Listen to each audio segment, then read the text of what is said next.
in your settings and scroll down till you find Google. Now click on the Google. So I'm going to click on the Google account.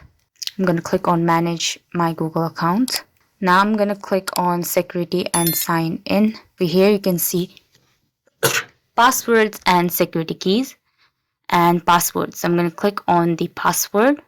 So once you've clicked on your password, this is where you can see there's last change, and it will it'll verify that it's you. So once it is verified, you can go ahead and then after change your password. So I've verified it.